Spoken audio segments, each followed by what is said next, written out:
कहाँ तक, मैमल्स तक कौन कौन से रेस्पिरेटरी ऑर्गन होते हैं बताएंगे। सिलेंट एटा में रेस्पिरेटरी पार्ट क्या है?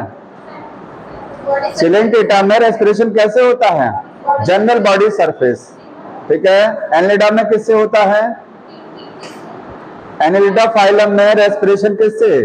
मॉइस्ट स्किन से, ठीक है। इकाइनोडर्मेटा में ट्यूब, फीट और डर्मल ब्रैंकी, ये सब याद कर लीजिए, याद है सब? ठीक, आगे देखिए।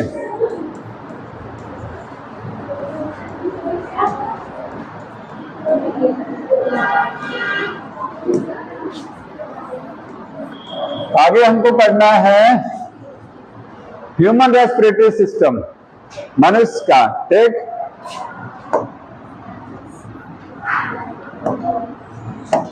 क्या क्या चीजें होती हैं हमारे रेस्पिरेटरी सिस्टम में, देखिए स्टार्टिंग से देखिएगा।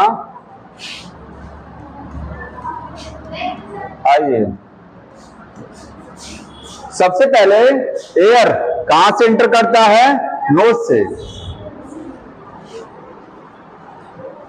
कहां से एंटर करता है? नोज से। नोज को क्या बोलते हैं? नोज की जो ओपनिंग है उसको हम क्या बोलेंगे? नॉस्ट्रिल। क्या बोलते हैं? नॉस्ट्रिल। देखिए जो लेट आते हैं वो तुरंत सेट हो जाया करिए।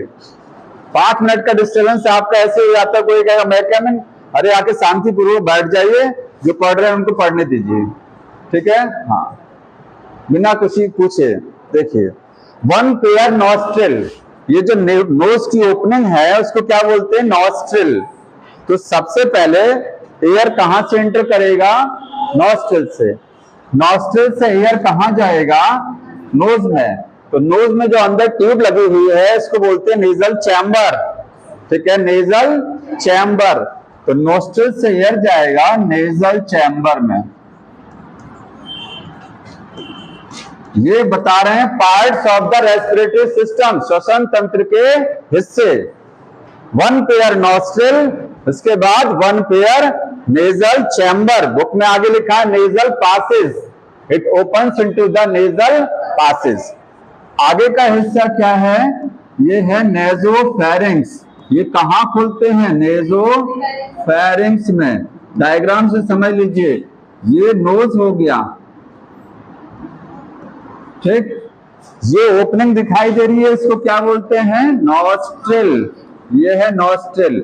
ये हिस्सा क्या है? Tube like structure, nasal chamber है, ये नेजल चैम्बर, ठीक है। यहां से आगे एयर पास आउट होगा, ये माउथ हो गया। ये क्या है? बक्कल कैविटी, इसको क्या बोलते हैं? Buccal cavity. इसके बाद यहाँ जो आगे का हिस्सा है, यहां से हम भोजन निगलते हैं, इस हिस्से को क्या बोलते हैं? फेरिंक्स। इसके 3 हिस्से होते हैं, 3 पार्ट हैं। ऊपर का हिस्सा नेजोफेरिंक्स, नेजोफेरिंक्स, समझ में आ रहा ना?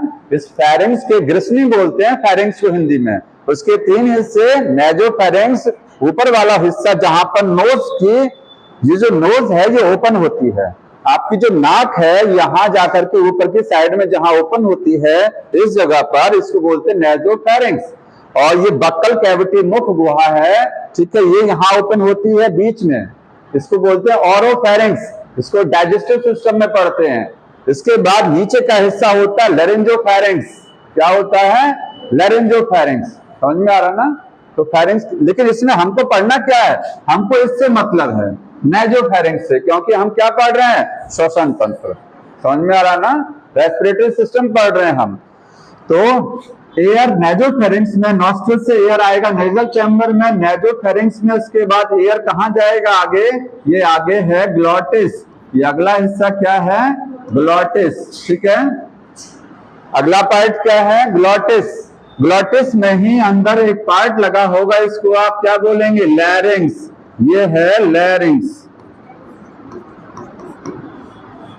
लैरिंक्स को क्या बोलते हैं? स्वर यंत्र, जहां से आवाज निकलती है। मेल में लैरिंक्स थोड़ा सा उभरा होता है, इसको बोलते हैं एडम्स एप्पल। Adam's Apple.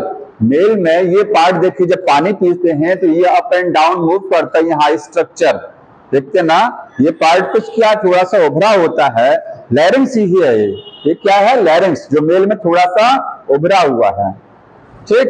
क्यों उभरा हुआ है? कारण कोई बताएगा? ये लैरिंक्स का साइज क्यों बड़ा होता है मेल में? आवाज थोड़ा सा भारी होती है, ठीक है, तो इसका साइज क्या है? ब्रॉड है। साइज पतला होगा तो आवाज सुरीली निकलेगी फीमेल्स में, और मेल्स की आवाज सुरीली नहीं होती है। समझ में आया? तो यहाँ पर ये लैरिंक्स हो गया। तो लैरिंक्स किसका इसका है? ग्लॉटिस का ही एक पार्ट है लैरिंक्स। समझ में आया? पीछे खाने का नली होगा, सांस की नली आगे और पीछे खाने की नली, इसको क्या बोलते हैं? ऑसोफेगस। क्या बोलते हैं? ऑसोफेगस। ये जो सांस की नली है, इसी पर ऊपर एक ढक्कन लगा होता है ऊपर की साइड में, इस ढक्कन को क्या बोलते हैं? एपिग्लॉटिस। ये है एपिग्लॉटिस, एक ढक्कन है। समझ में आया? ग्लॉटिस के ऊपर ये है एपिग्लॉटिस, ठीक। तो ये देखिए, ये ग्लॉटिस हो गया। ग्लॉटिस आगे कंटिन्यू किस में होगा? ट्रैकिया में। अब ये है ट्रैकिया। ट्रैकिया, ट्रैकिया क्या है? श्वास नली, श्वास नली, ठीक। ये ट्रैकिया हो गया। ट्रैकिया आगे डिवाइड करेगा, किस में डिवाइड करेगा? ब्रोंकास में। ब्रोंकस, ब्रोंकाई लिखा होगा, BRONCHI, ब्रोंकाई। एन छूट गया। देखिए, ब्रोंकस सिंगुलर टर्म है और ब्रोंकाई क्या है? प्लूरल है, बहुवचन है। दो हैं तो इसको क्या बोलेंगे? ब्रोंकाई। एक को क्या बोलते हैं? ब्रोंकस, ठीक। तो trachea divide into the bronchi. ये ब्रोंकाई क्या है? प्राइमरी है, ये प्राइमरी है, ठीक। आगे फिर ये डिवाइड करेगा लेफ्ट साइड में भी और राइट साइड में भी। ये देखिए, ये ब्रोंकाई डिवाइड किया, इसको क्या बोलेंगे? Secondary bronchi. ये प्राइमरी ब्रोंकाई था, पहली बार डिवाइड कर रहा था, इसके बाद ब्रोंकाई फिर डिवाइड किया, ये बनेगा सेकेंडरी ब्रोंकस या ब्रोंकाई कहेंगे। इसके बाद ये सेकेंडरी फिर डिवाइड करेंगे फर्दर और क्या बनाएंगे? टर्शरी। ये चीज इधर भी चलेगा, इसको बोलेंगे टर्शरी, टर्शरी ब्रोंकाई या टर्शरी ब्रोंकस। तो देखिए, ट्रैकिया डिवाइड करता है ब्रोंकस में। ब्रोंकस क्या है? प्राइमरी, प्राइमरी फिर सेकेंडरी में टूटा, इधर भी और इधर भी, और सेकेंडरी किस में डिवाइड किया? टर्शरी में। समझ में आ रहा है यहाँ तक? ये सब अभी क्या है? ब्रोंकस। आगे यही चीज जो है, ये टर्शरी ब्रोंकाई डिवाइड करेगा किसमें? और पतली ट्यूब में डिवाइड करेगा, इसको क्या बोलेंगे? ब्रोंक्यूल्स। क्या बोला जाएगा? ब्रोंक्यूल। ये है इनिशियल। अब देखिए, ब्रोंक्यूल्स जो है वो दो टाइप के होते हैं, एक है इनिशियल ब्रोंक्यूल और एक है टर्मिनल ब्रोंक्यूल। जैसे ब्रोंकाई तीन पार्ट, प्राइमरी, सेकेंडरी, टर्शरी, और ब्रोंकाई डिवाइड करेगा तो ब्रोंक्यूल बनेगा। उसमें दो प्रकार होते हैं, पहला कौन सा है? इनिशियल, इनिशियल ब्रोंक्यूल्स, ब्रोंक्यूल्स, ठीक। और ये इनिशियल ब्रोंक्यूल्स फर्दर डिवाइड करेंगे तो क्या बनेगा? Terminal bronchioles. यहां इसको बोलेंगे, अब ये हो गया टर्मिनल ब्रोंक्यूल। सेम यही चीज उधर भी चलेगी, एक ही साइड में बना रहा हूं, सेम उधर भी चलेगा। आ रहा समझ में? मतलब ये मोटी सी नली है, पाइप है, ये डिवाइड हुआ पतला और डिवाइड हुआ और नैरो। ये पाइप देख रहे हैं नैरो होता जा रहा है, धीरे धीरे आगे पतला हो रहा है। सबसे ब्रॉड पाइप क्या है? ट्रैकिया है। ये जितना आगे डिवाइड कर रहा है नैरो हो रहा है, ठीक। टर्मिनल ब्रोंक्यूल फिर फर्दर डिवाइड होगा कि नहीं होगा? कोई बताएगा? अब इस पर कनेक्ट रहेगा alveoli, alveoli balloon like structure, लेकिन डायरेक्ट नहीं रहेगा, ध्यान रखिएगा। ये देखिए, अब आगे इसमें ये टर्मिनल ब्रोंक्यूल्स बना दिया मैंने, यहां से पतला सा ट्यूब बना रहे हैं। ये देखिए, फाइन ट्यूब यहां से बना हुआ है, इधर भी और इधर भी, ठीक। ये पतली सी ट्यूब निकली, इसको क्या बोलेंगे? ये देखिए, इस तरीके से रुक जाइए, एक टर्मिनल बन गया। एक सेकंड, इसको थोड़ा सा ब्रॉड कर दें, अब बन जाइए।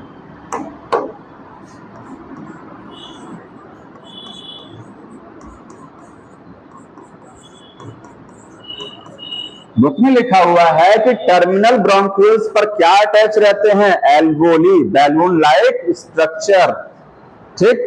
हमारा लंग्स जो फेफड़े होते हैं वो छोटे छोटे जैसे मधुमक्खी का छत्ता होता है, उसमें छोटे छोटे इस तरीके से स्ट्रक्चर बनी होती हैं। सेम हमारी लंग्स में ऐसी होती है। हमारी लंग्स कभी ऐसे नहीं होती है खाली कि पूरा खाली है, स्पेस नहीं, स्पंजी है। क्या है वो? स्पंजी है। उसमें इस तरीके से स्ट्रक्चर लगा हुआ है। अरेंजमेंट क्या है इनका, ये किस तरीके से व्यवस्थित है, इस तरीके से देखिए। मैं ये बैलून लाइक स्ट्रक्चर बनाया, ये कहां जुड़ी हुई हैं? Terminal bronchioles. तो पूछा जाता है कि एल्वोली कहां कनेक्ट रहती हैं, इनिशियल पर कि टर्मिनल? टर्मिनल पर। डायरेक्ट कनेक्ट रहती हैं कि इनडायरेक्ट? तो डायरेक्ट नहीं रहता है, इनडायरेक्ट रहता है। इसलिए आपको ट्यूब दिखाई दे रही है, पतली सी ट्यूब। ये ट्यूब क्या है? ये है एल्वियोली डक्ट। एल्वियोली डक्ट मतलब एल्वियोली टर्मिनल ब्रोंकियोल से डक्ट एक पतली सी ट्यूब के द्वारा कनेक्ट रहेंगी, उसको बोलेंगे क्या चीज? Alveoli duct. समझ में आ रहा है? अब एयर यहां से आएगा, इस तरीके से एयर आएगा और यहां आएगा। इसके बाद कहां जाएगा? देखिए, ब्रोंकाई, सेकेंडरी, टर्सरी, फिर इनिशियल में जाएगा। इनिशियल से कहां जाएगा? टर्मिनल, वहां से एल्वोली डक्ट, वहां से एल्वोली। ऐसे ही रे डायग्राम बना दिया जाएगा। रे डायग्राम कहा जाएगा ये अरेंजमेंट सही है कि नहीं सही है। तो आपको अरेंजमेंट पता होना चाहिए कि एयर कहां से कहां जा रही है, एयर का रास्ता क्या है। मैंने इसको यहीं तक छोड़ दिया है, आगे नहीं बनाया क्योंकि इस डायग्राम में मैंने समझा दिया आपको। आप यहीं बना लीजिएगा इसको। नेजोफेरिंक्स से क्या लिखेंगे? नेजोफेरिंक्स से ग्लॉटिस में जाएगा, ग्लॉटिस से ट्रैकिया, ट्रैकिया से प्राइमरी ब्रोंकाई, फिर सेकेंडरी, टर्सरी, फिर इनिशियल, फिर टर्मिनल, फिर एल्वोली डक्ट, लास्ट में क्या है? एल्वियोली है। आ गया यहां तक? ठीक है। तो ये आपका रेस्पिरेटरी सिस्टम। एक चीज और समझिए अब इसके बाद में, लंग्स को किसको कहेंगे? लंग्स फेफड़े में क्या केवल यही आता है कि कुछ और भी आता है? आपके जो फेफड़े हैं वो केवल फेफड़ों में एल्वोली ही है या और कुछ है? तो देखिए, ट्रैकिया को यहां से ब्रोंकस देख रहे हैं ना, जहां से ये डिवाइड हुआ है, जहां से डिवाइड हुआ मतलब यहां से लेकर के और आगे का सारा हिस्सा किसमें आएगा? लंग्स में आएगा। यहां से लेकर के प्राइमरी ब्रोंकाई से लेकर के और ये स्ट्रक्चर तक सारा हिस्सा क्या है? ये लंग्स है। तो लंग्स में क्या क्या आता है बताइए? लंग्स में एल्वोली आएंगी, एल्वोली डक्ट आएगी, टर्मिनल आएगा, इनिशियल आएगा, टर्सरी आएगा, सेकेंडरी आएगा, प्राइमरी आएगा। ट्रैकिया को छोड़ दीजिए, बाकी सब लंग्स हैं। ठीक, इसको मैं इस तरीके से बना दे रहा हूं। ये देखिए, ये पूरी आपकी क्या हो गई? ये लंग्स हो गई। ऐसे उस साइड में बन जाएगा। समझ में आ रहा है? मैं यहां लिख दे रहा हूं, लंग्स इंक्लूड। लंग्स में क्या चीज इंक्लूड होती है? लिखेंगे ब्रोंकाई। ब्रोंकाई में जानते हैं प्राइमरी भी होगा, सेकेंडरी भी होगा और टर्सरी भी होगा। और क्या चीज होंगे? ब्रोंक्यूल्स। ब्रोंक्यूल्स उसमें प्राइमरी नहीं, उसमें इनिशियल है। उसमें इनिशियल है। इनिशियल का मतलब शुरुआती वाला और टर्मिनल का मतलब लास्ट वाला। टर्मिनल। इसके बाद एल्वोली। एल्वियोली। एल्वियोली के साथ में क्या है? With duct. एल्वियोली के साथ में डक्ट भी है। इतनी चीजें लंग्स में रहती हैं। समझ में आया?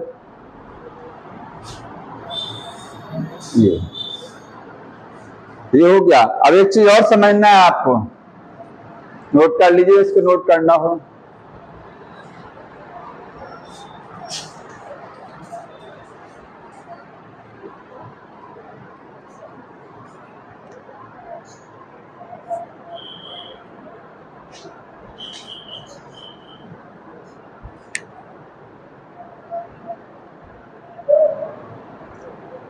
इसमें 3 क्वेश्चन आपको इंपॉर्टेंट ध्यान रखना है पहले पेज में। जब आप दूसरा और तीसरा पन्ना बुक से पढ़ेंगे तो एक क्वेश्चन तो आपका ये बनता है, तो आपको याद होना चाहिए। बार बार पढ़िएगा इसको। 2 और बताएंगे इसमें भी आपको। ठीक है।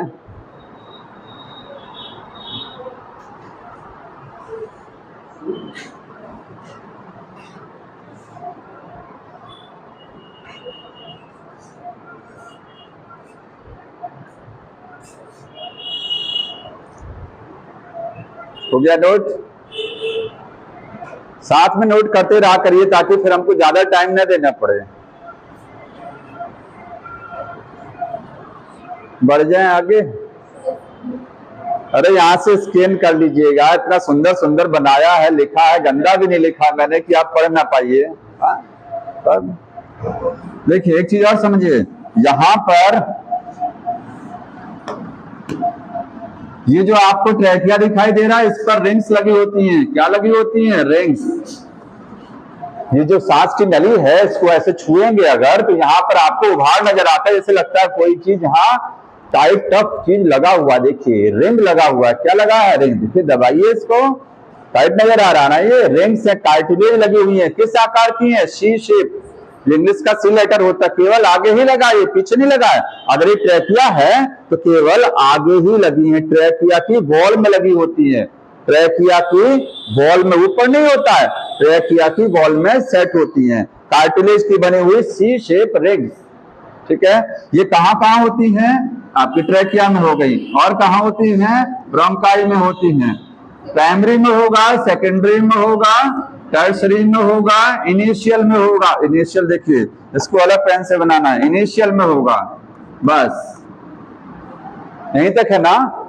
यहीं तक दिया हुआ है, टर्मिनल में नहीं है, पढ़ लीजिएगा। तो ये पूछा जाता क्वेश्चन कि कार्टिलेजिनस रिंग कहां से कहां तक होती है? ट्रैकिया से स्टार्ट होकर के इनिशियल ब्रोंकियल्स तक, टर्मिनल में नहीं होती है।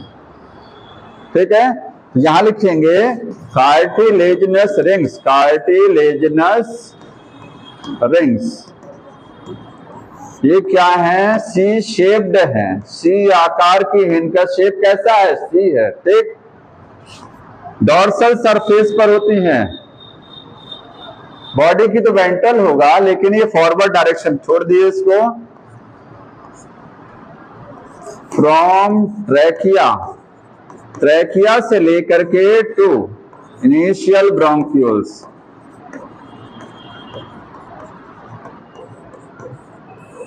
दूसरा क्वेश्चन ये है, दो यहां पर मिल गया आपको। ठीक है, एक ये और एक ये आपको पता होना चाहिए। समझ में आया? कोई बताएगा काम क्या होता है? कार्टिलेजिनस रिंग्स क्या करती हैं? हाँ, ट्रैकिया को फटने से बचाती हैं और ट्रैकिया को कोलैप्स होने से बचाती हैं। हम जब बहुत तेज बोलते हैं तो हमारा ये सांस का नली फट सकता है, क्योंकि एयर का प्रेशर ज्यादा होता है। ठीक, तो उसको बचाने के लिए ये रिंग्स लगी होती हैं आगे की साइड में, क्योंकि पीछे तो सपोर्ट खाने की नली से है। पीछे तो इसका पीछे ट्रैकिया नहीं भागेगा, ट्रैकिया कहां जाएगा? आगे।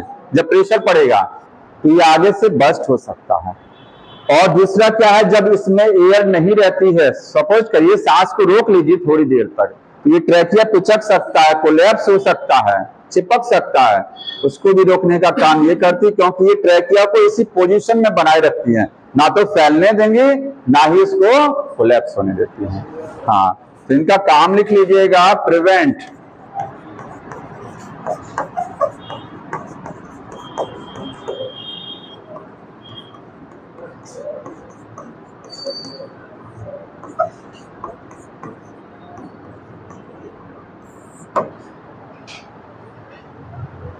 हो गया ये।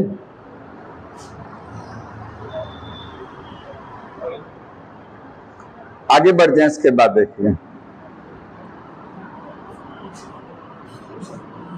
एक चीज और समझ लीजिए। यहां पर, यहां से लेकर के स्टार्टिंग नोज से करिए, नोज से लेकर के, ठीक है, और कहां तक के पार्ट को? टर्मिनल ब्रोंक्यूल्स तक के पार्ट को, यहां से लेकर के और लास्ट टर्मिनल ब्रोंक्यूल तक का जो हिस्सा है, इसको बोलते हैं क्या चीज? Conducting zone.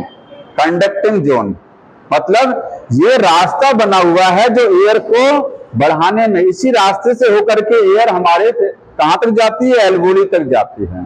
तो ये रास्ता क्या करेगा? एयर को कंडक्ट कराएगा, हवा को आगे बढ़ाएगा। इसको बोलते हैं कंडक्टिंग जोन। ठीक, एक काम तो ये हो गया कि एयर को आगे बढ़ाता है, इसके अलावा और भी काम है। और दूसरा पार्ट जो बचता है वो क्या है? ये जो ट्यूब दिखाई दे रही है आपको, और ये है एल्वोली और एल्वोली डक्ट, इनको क्या बोलते हैं? Respiratory zone. ठीक है, यही तो मैं आगे बताने जा रहा हूं। हमारा पूरा रेस्पिरेटरी सिस्टम जो रेस्पिरेटरी ट्रैक्ट है, ट्रैक्ट का मतलब समझते हैं, रास्ता। रेस्पिरेटरी ट्रैक्ट जो है उसके दो हिस्से हैं, एक पार्ट है कंडक्टिंग जोन, और दूसरा है रेस्पिरेटरी जोन। ऐसा मत सोचिएगा कि ये कंडक्टिंग जोन है, ये रेस्पिरेटरी है तो ये रेस्पिरेशन में मदद कर रहा है, तो वो ये नहीं करेगा। सारे हिस्से रेस्पिरेशन में मदद करते हैं, ठीक है। कंडक्टिंग जोन क्या करेगा? कंडक्ट कराएगा। ये पहले कहां से कहां तक है तो लिखिएगा फ्रॉम नॉस्ट्रिल, ये नॉस्ट्रिल से स्टार्ट होता है और up to terminal bronchiole, terminal bronchioles तक जाएगा, ठीक है। नॉस्ट्रिल से स्टार्ट होके कहां तक? लास्ट पार्ट टर्मिनल ब्रोंक्यूल्स तक के हिस्से।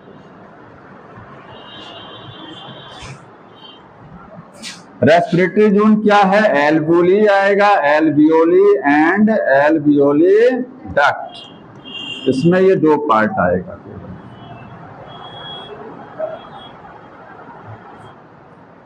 काम देख लीजिए क्या काम है। पहले एक चीज समझिए, नोज जो होती है, नाक, ये है नोज। नॉस्ट्रिल, नोज का ओपनिंग, ये नेजल चैम्बर देख रहे हैं ना, इसके तीन हिस्से हैं। कितने पार्ट हैं? तीन। आगे का जो हिस्सा होता है नेजल चैम्बर का, उसको क्या बोलते हैं? वेस्टिबुल। नाक में जो बाल लगे होते हैं वो केवल अगले हिस्से में होते हैं, वो बीच में नहीं होते हैं और पीछे नहीं होते हैं। कहाँ होते हैं? केवल अगले हिस्से में। समझ में आ रहा ना? इसी हिस्से में हेयर होते हैं, तो इस हिस्से को क्या बोलते हैं? वेस्टिबुल। ये पार्ट आगे दिखाई दे रहा है, इस हिस्से को क्या बोलेंगे? वेस्टिबुल, ठीक है। पूरा जहां पर हेयर लगा होता है। ये नेजल चैम्बर के तीन पार्ट बता रहे हैं। दूसरा जो पार्ट आपको दिख रहा है, ये एंटीरियर पार्ट है, आगे का है। ये बीच में मिडिल पार्ट हो गया, मिडिल, और ये लास्ट पार्ट है। आगे का हिस्सा, बीच का पार्ट और लास्ट। आज तीनों के काम देख लीजिए क्या क्या काम है। क्योंकि आगे वाले पार्ट में हेयर लगा होता है। क्या लगे होते हैं? हेयर। तो ये करता क्या है? एयर को फिल्टर करेगा। ये filter the air, filter air, dust को रोकेगा। डस्ट आपके शरीर में नहीं जाएगी, क्योंकि यहीं से क्या हो जाएगी? फिल्टर हो जाएगी, ठीक। इसका और कोई काम नहीं है। बीच वाले हिस्से का काम क्या है? क्योंकि इसमें बनता है वैक्स, म्यूकस।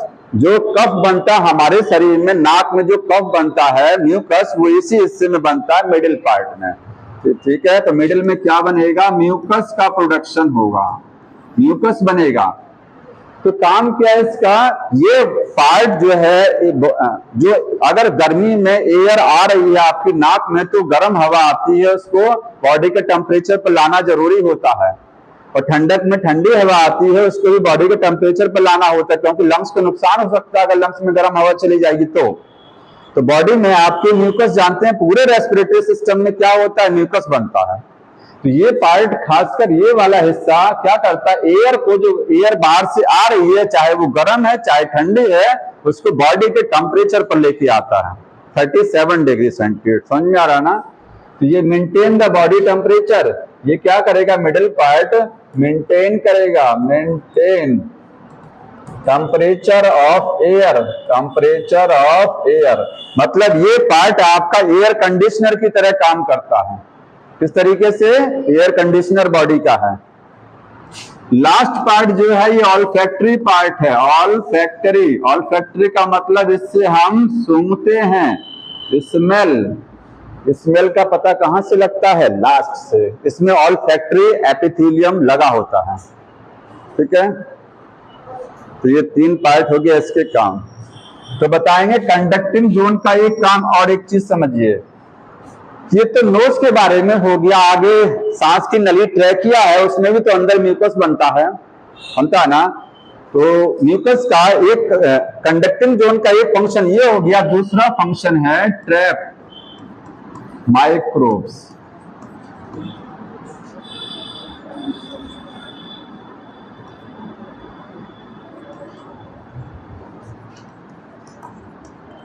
हवा में जो माइक्रोब्स होते हैं जब वो आपके श्वसन तंत्र में इंटर करते हैं हवा के रास्ते, तो आपके श्वसन तंत्र में जो ट्रैकिया है या जो आपकी नोज है, जहां जहां म्यूकस बन रहा है, वो म्यूकस क्या करता है, इन्फेक्शन को, माइक्रोब को फंसा लेता है, ट्रैप कर लेता है। फिर वो म्यूकस जाता कहाँ है, कोई बताएगा म्यूकस का कहाँ जाएगा?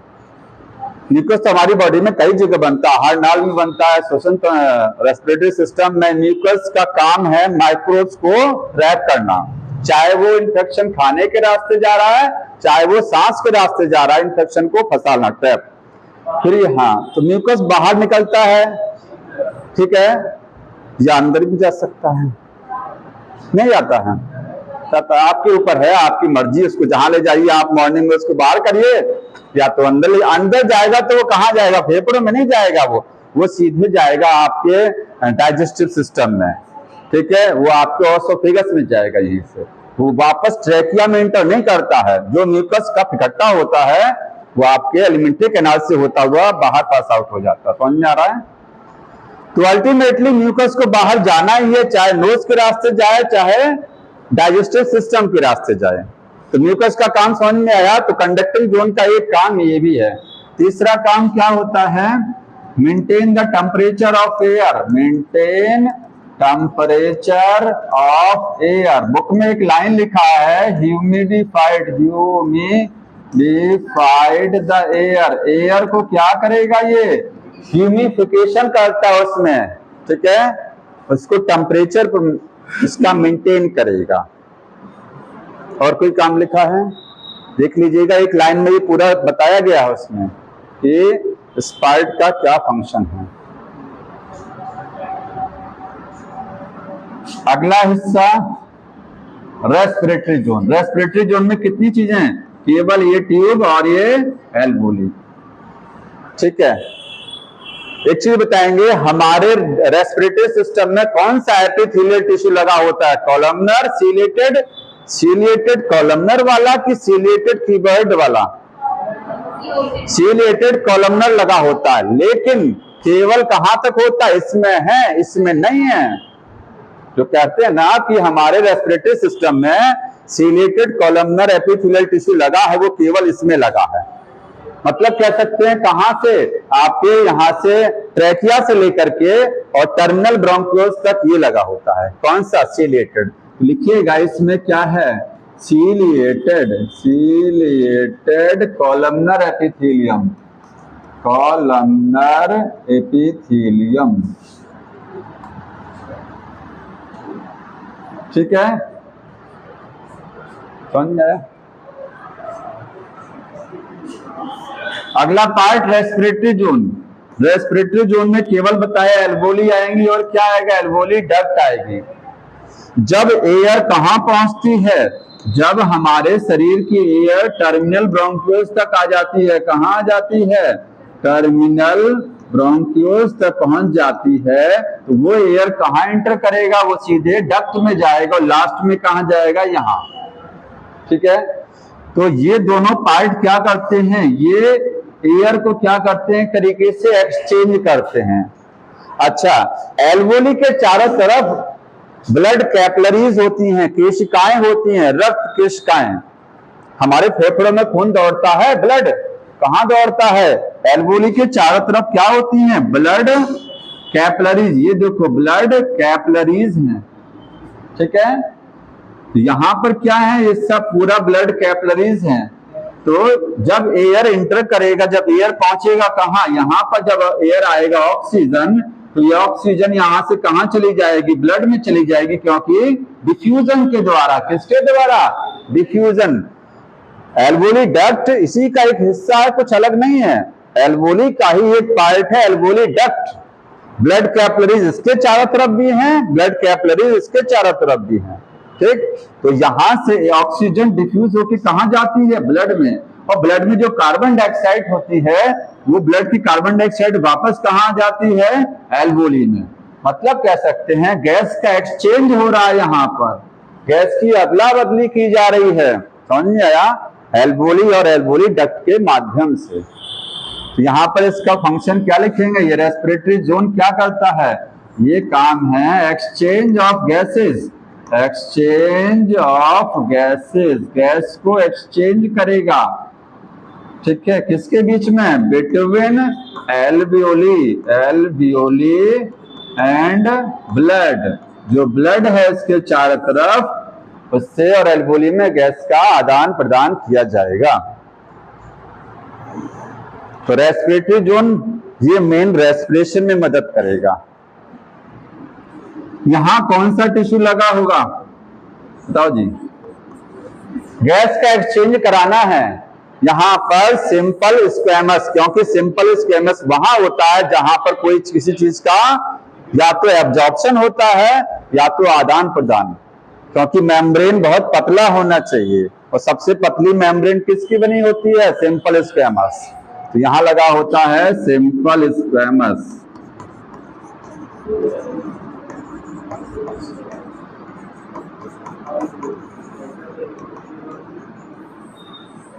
और ये कभी सिलिएटेड नहीं होता, ध्यान रखिएगा, सिंपल स्क्वैमस कभी सिलिएटेड नहीं होता है, इस पर सीलिया नहीं होते हैं, समझ में आ रहा ना।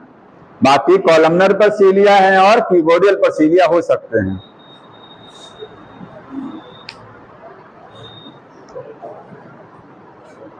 ठीक, यहां तक हो गया। अब आगे समझना है स्टेप्स ऑफ द रेस्पिरेशन, जो श्वसन होता है उसके कितने स्टेप हैं। जैसे स्टेप का मतलब carbon dioxide oxygen plus glucose मिलकर के carbon dioxide water plus energy, ये है ऑक्सीडेशन ऑफ द फूड, भोजन का ऑक्सीकरण, इसके द्वारा कार्बन डाइऑक्साइड वाटर और ऊर्जा बनती है। तो आपका जो श्वसन है उसमें कितने स्टेप हैं, कितने स्टेप में बॉडी में जाकर के एनर्जी बनती है, वो देखिए, स्टेप्स ऑफ रेस्पिरेशन। रेस्पिरेशन जब बोला जाए तो आप ब्रीदिंग जो है, ब्रीदिंग जिसको हम कहते हैं, वो रेस्पिरेशन का ही एक हिस्सा है, पता होना चाहिए। ब्रीदिंग कुछ अलग नहीं है, ब्रीदिंग रेस्पिरेशन का ही एक पार्ट है, उसको एक्सटर्नल रेस्पिरेशन कह सकते हैं। पहला part, first step exchange of gases. देखिए एयर, ये आपकी लंग्स हैं, ऐसी तो होती नहीं है, ऐसी नहीं होती ना, समझा दिया कैसे। एयर जब बाहर से आएगी तो एयर में सारी एयर गैस आती है, मैंने केवल ऑक्सीजन समझाने के लिए लिखा है। एयर बाहर से आया, सबसे पहले होगा क्या, बाहर की साइड में क्या है, ये ब्लड, इसमें क्या है, ब्लड। लंग्स के सराउंडिंग में क्या फ्लो कर रहा है, ब्लड। तो ये एयर से जो ऑक्सीजन है वो ऑक्सीजन क्या हो जाएगी, ब्लड में चली जाएगी, और यहां से कार्बन डाइऑक्साइड वापस इसमें। तो फेफड़ों के द्वारा गैस का आदान प्रदान किया जा रहा है। उसके भी पहले एक चीज होती है कि लंग्स जो हमारी होती हैं, लंग्स वो बाहर से एयर को लेती हैं, हम लोग फेफड़ों में एयर भरते हैं और एयर को बाहर एक्सहेल करते हैं, ठीक है। तो एयर इन करना और एयर को क्या करना, आउट करना, इसी को क्या बोलते हैं, ब्रीदिंग। तो सबसे पहला स्टेप कौन सा होता है, ब्रीदिंग। सबसे फर्स्ट स्टेप क्या है, ब्रीदिंग है। तो ब्रीदिंग को कैसे लिखा जा सकता है, exchange of gases between lungs and environment. अगर मैं इसी जगह पर ब्लड लिख दूं, अगर मैं एनवायरमेंट की जगह ब्लड लिख दूं, तो इस लाइन का मतलब दूसरा हो जाएगा, फिर वो हो जाएगा कहां, फिर वो ये वाली बात हो जाएगी, ये समझा रहे हैं। लंग्स और ब्लड के बीच में गैस का एक्सचेंज ये अलग चीज है। हम कह रहे हैं कि लंग्स और एनवायरमेंट के बीच में, बाहर और आपके फेफड़ों के बीच में गैस का आदान प्रदान, इसी को क्या बोलते हैं, ब्रीदिंग। सेकंड स्टेप, अब जब एयर लंग्स तक आ चुकी है तो इसके बाद क्या होगा, इस एयर का डिफ्यूजन होगा। इसमें से जो ऑक्सीजन है वो कहां जाएगी, ब्लड में जाएगी, और ब्लड जो कार्बन डाइऑक्साइड को ला रहा होता है वो लंग्स में छोड़ देगा। तो डिफ्यूजन ऑफ गैसेस, गैसेस का डिफ्यूजन होगा। कौन सी गैसेस, ऑक्सीजन और carbon dioxide eight alveoli, alveoli आपके फेफड़ों या एल्वियोली के लेवल पर,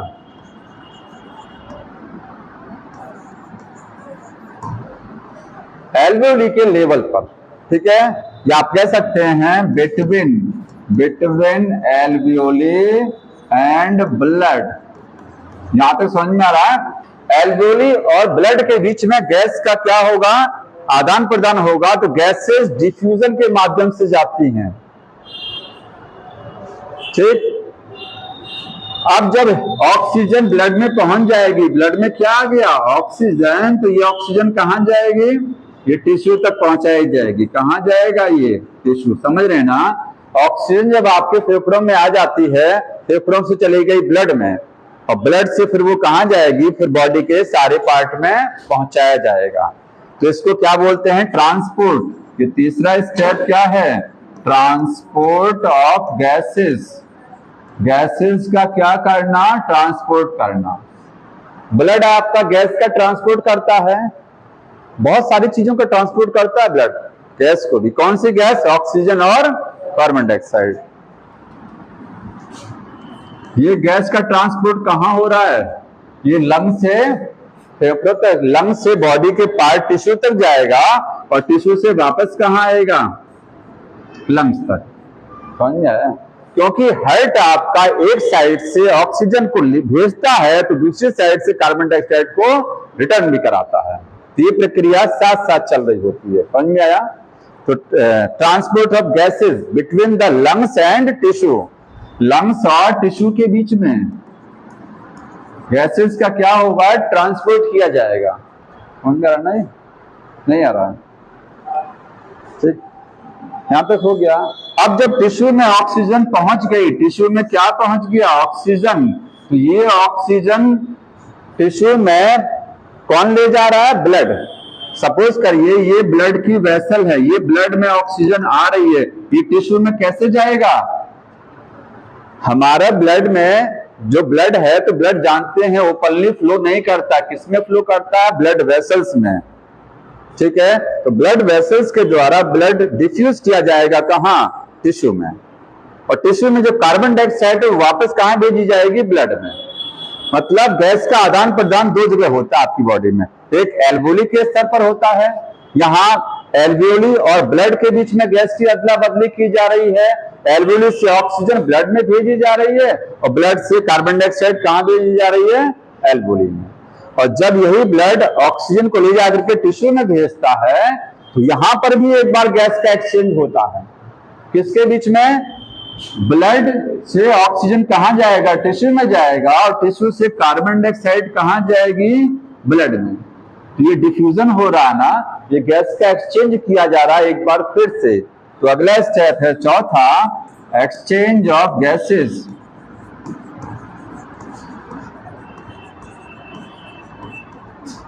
बताएंगे बिटवीन, क्या लिखूं यहां पर, बिटवीन ब्लड एंड टिश्यू। ऊपर लिखा गया था ब्लड एंड एल्वियोली, और यहां रहेगा ब्लड एंड टिश्यू। ब्लड और टिश्यू के बीच में गैस का आदान प्रदान। 4 स्टेप हो गया। 5वां स्टेप कौन सा है, अब ये जो ऑक्सीजन आई है टिश्यू में या सेल्स में, ये ऑक्सीजन यूज कर ली जाएगी। कैसे यूज किया जाएगा, सेल्स के अंदर क्या है, ग्लूकोज। ये कहां से आया ग्लूकोज, हाँ कहां से आया बताएंगे, ब्लड ही लेके आ रहा है। ये जो ब्लड ऑक्सीजन को लेके आ रहा है, यही ब्लड ग्लूकोज को भी लेके आ रहा है। कहां से ला रहा है ग्लूकोज को, आपकी इंटेस्टाइन से। इंटेस्टाइन में जो फूड का डाइजेशन और एब्जॉर्प्शन हुआ, अवशोषण, ये भोजन अवशोषित होकर के कहां मिलता है, ब्लड में। और यही ब्लड जो है ऑक्सीजन को भी लेके आता है, और यही ब्लड न्यूट्रिएंट्स को या ग्लूकोज को लेकर के यहां भेजता है। तो जब यहां पर ग्लूकोज पहुंचा, तो साथ में क्या जुड़ेगा, कार्बन डाइऑक्साइड। मतलब ये ऑक्सीजन ग्लूकोज के साथ ये ऑक्सीजन क्या कर ली जाएगी, यूज कर ली जाएगी। क्या कर लिया जाएगा, यूटिलाइज, और क्या बनेगा, carbon dioxide plus water plus energy. समझ में आ रहा ना, हाँ। तो 5वां स्टेप क्या है, यूटिलाइजेशन। यूटिलाइजेशन ऑफ ऑक्सीजन, इसके लिए to produce CO2 and energy.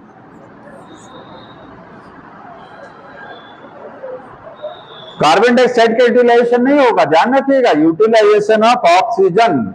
और हमारी बॉडी में श्वसन क्यों होता है बताइए? कार्बन डाइऑक्साइड को बनाने के लिए, एनर्जी को बनाने के लिए? एनर्जी। कार्बन डाइऑक्साइड तो बन जाती है, लेकिन मकसद क्या है? एनर्जी बनाना, ठीक, इसलिए श्वसन किया जाता है।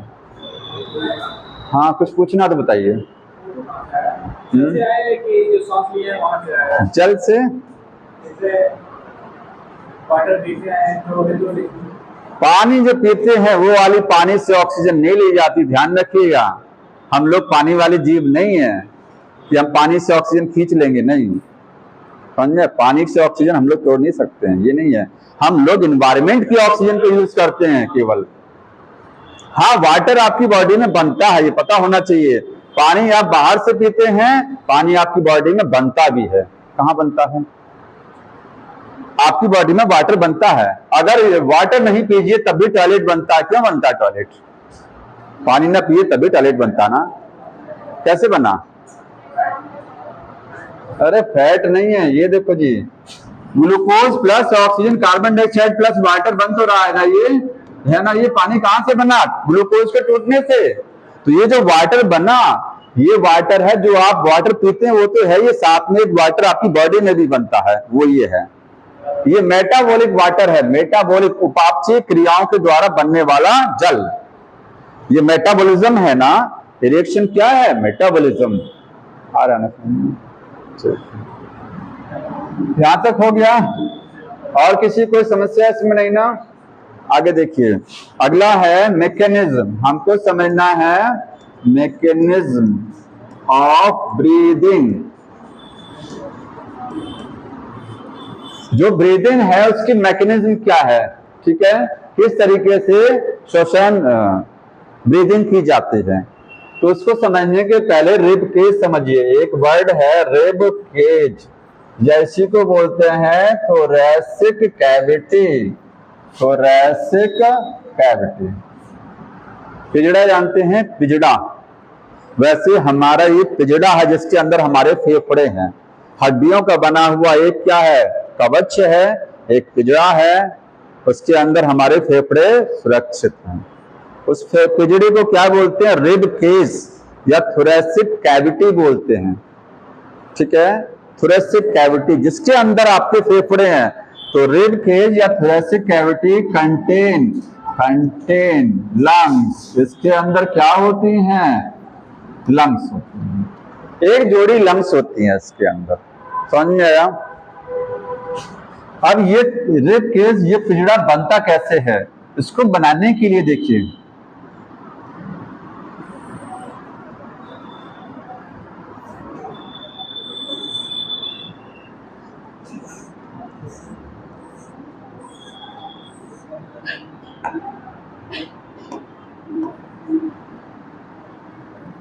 ऐसे नहीं, इसको जो है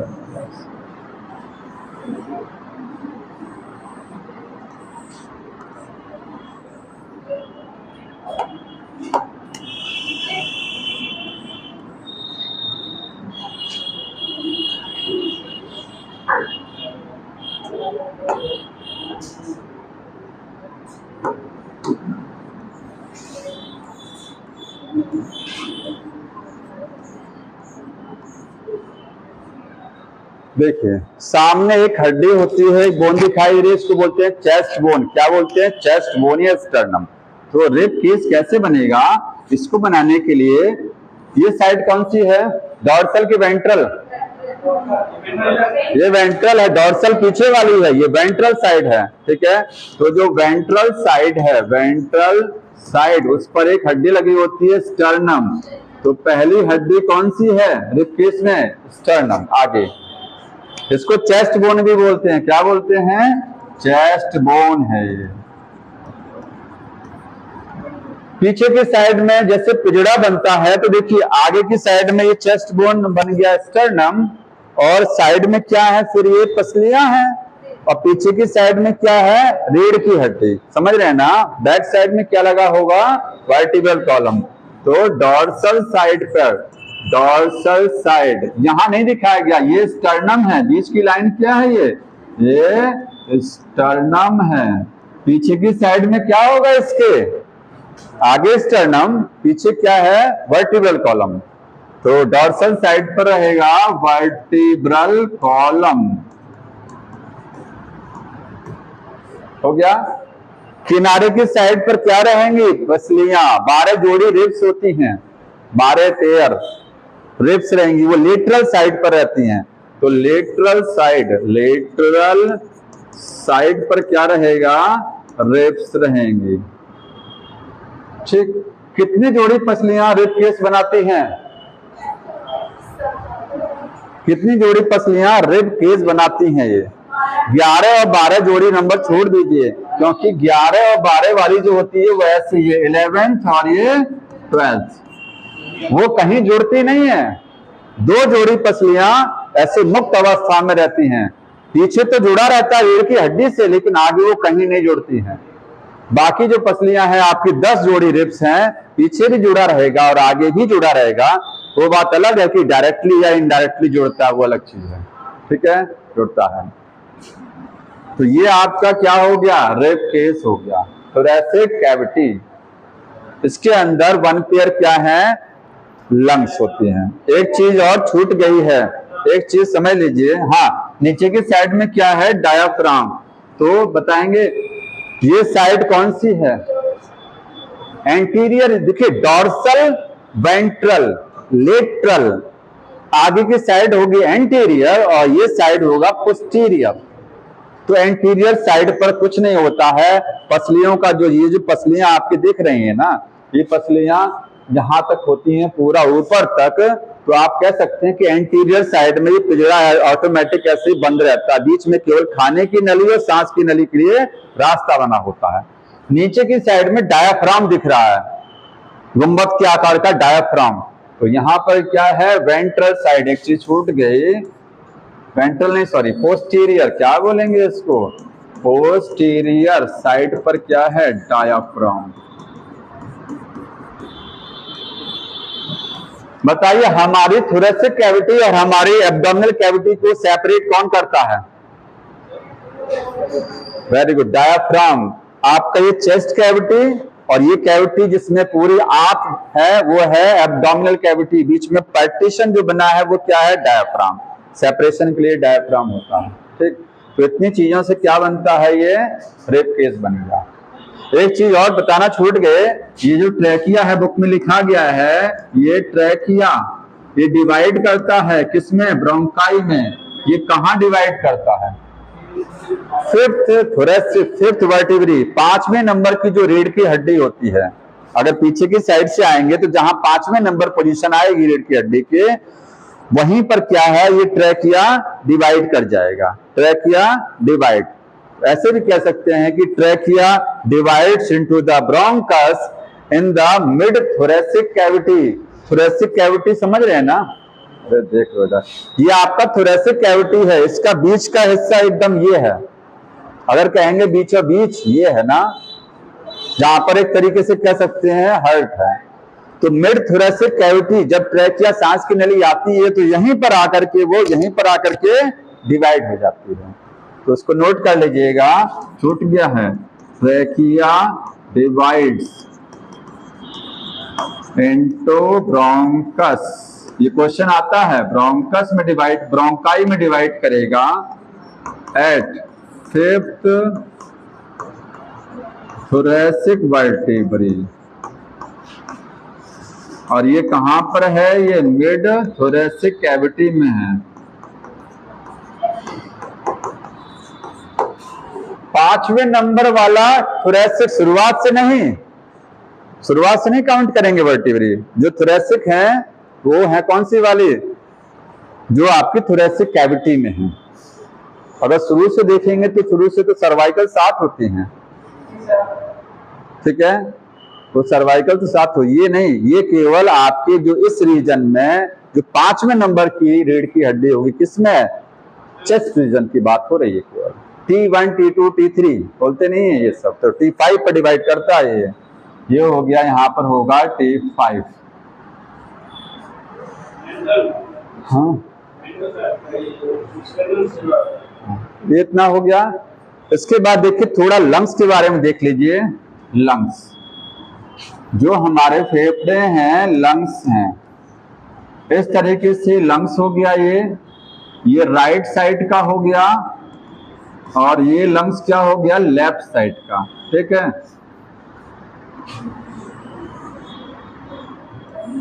ये लेफ्ट। इसमें 3 लोब हैं। कितनी लोब हैं? 3। इसमें 3, ये बड़े साइड का है, इसका साइज छोटा होता है। ये वाला फेफड़ा छोटा, ये बड़ा, क्योंकि हमारा हार्ट इधर होता है, थोड़ा लेफ्ट साइड पर होता है, तो हार्ट इसको पुश करता है, हार्ट इसको पुश किए रहता है, इसलिए फेफड़ा छोटा होता थोड़ा सा। तो इसमें 3 पार्टीशन बनाएंगे। इसमें यहाँ पर 1 2 3 और यहाँ कितने पार्टीशन? 2। तो इसमें बोलेंगे ये 3 लोब्स हैं, 3 लोब्स। इसमें कितनी है? 2 लोब्स होती हैं। ठीक, पूरे लंग्स हमारी एक झिल्ली के द्वारा ढकी होती हैं। जैसे हार्ट पूरा झिल्ली से कवर्ड होता है, उस झिल्ली को बोलते हैं क्या चीज? पेरिकार्डियम। कहां से आ जाएगा? Pleural membrane. क्या बोलते हैं? प्लूरल, प्लूरा है। ठीक है, तो लंग्स जो होती हैं वो कवर्ड बाय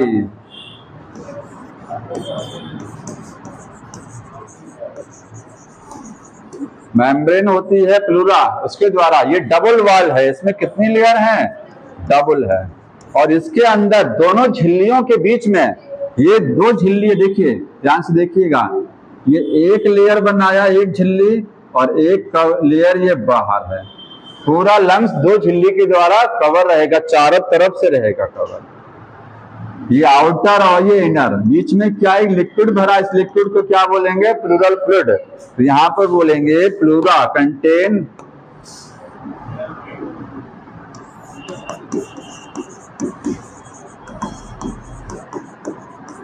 क्या काम है, कोई बताएगा? इसका फंक्शन क्या है? एक्सटर्नल शॉक से लंग्स को बचाना। एक चीज और समझना है, बाहर, जैसे ये फेफड़े हो गए, फेफड़े के बाहर कौन सी झिल्ली है? प्लूरा, है ना? उसके बाहर क्या है? उसके बाहर रिब केज है। ठीक है, तो इसके बाहर मैं बना रहा हूं, ये क्या हो गया? Rib cage, rib cage. तो बताइए, ये जो लंग्स है, ठीक है, लंग्स, इसमें जो प्लूरल मेम्ब्रेन है, तो जो अंदर वाली प्लूरल मेम्ब्रेन होगी वो किसके कांटेक्ट में होगी? 2 प्लूरा है ना, ये वाला। इनर प्लूरल मेम्ब्रेन लंग्स के कांटेक्ट में रहती है और outer pleural membrane rib cage के कांटेक्ट में रहती है। ये लाइन बुक में लिखा हुआ है। ठीक है, हाँ, पूछा जाता है, ये ध्यान रखिएगा या नोट कर लीजिएगा। आउटर प्लूरल मेम्ब्रेन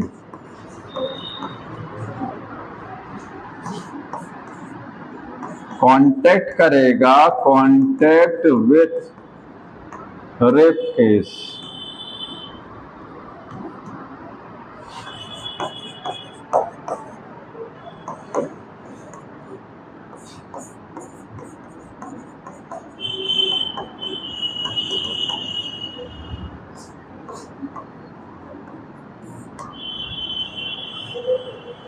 ठीक है, inner pleural membrane rib cage के साथ जुड़ी होगी।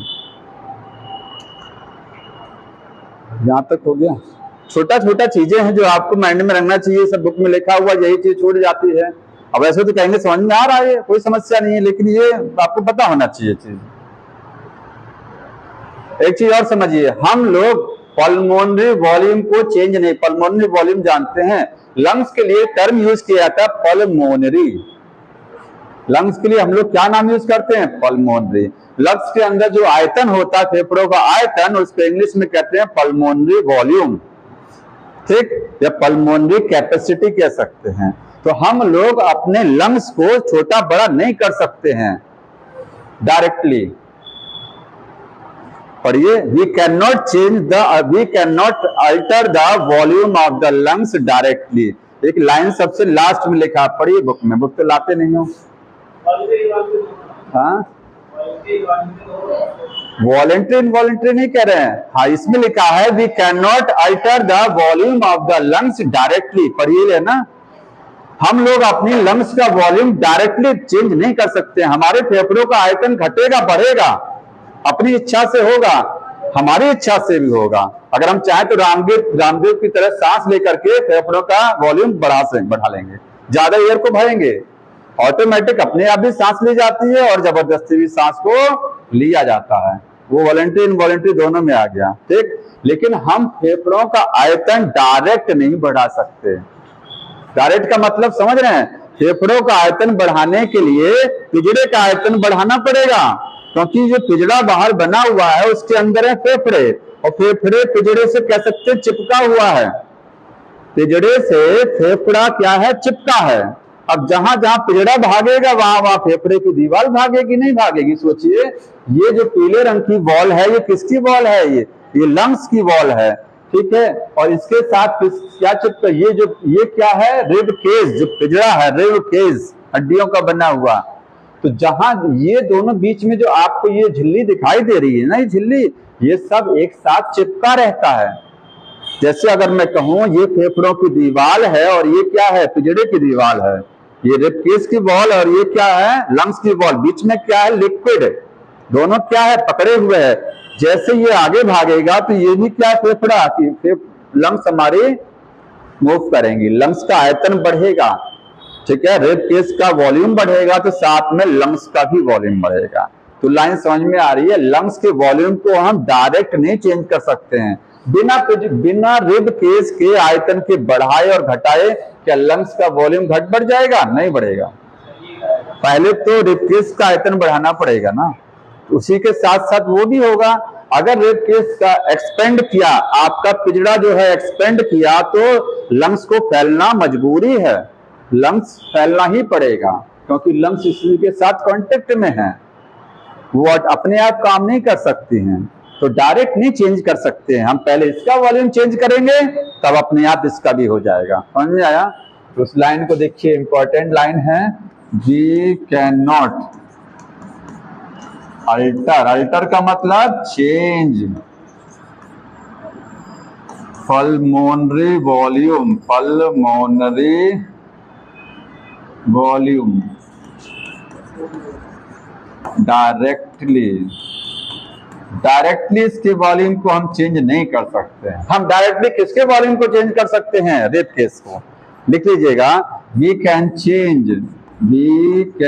Change volume of rib cage directly. इसके वॉल्यूम को हम चेंज कर सकते हैं,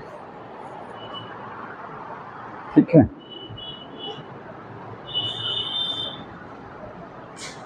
अब थोड़ा सा मैकेनिज्म में कुछ चीजें समझ लीजिए। इंस्पायरेशन, कैसे सांस को अंदर किया जाता है और कैसे एयर को बाहर किया जाता है। इनहेलेशन और एक्सलेशन बोलते हैं उसको।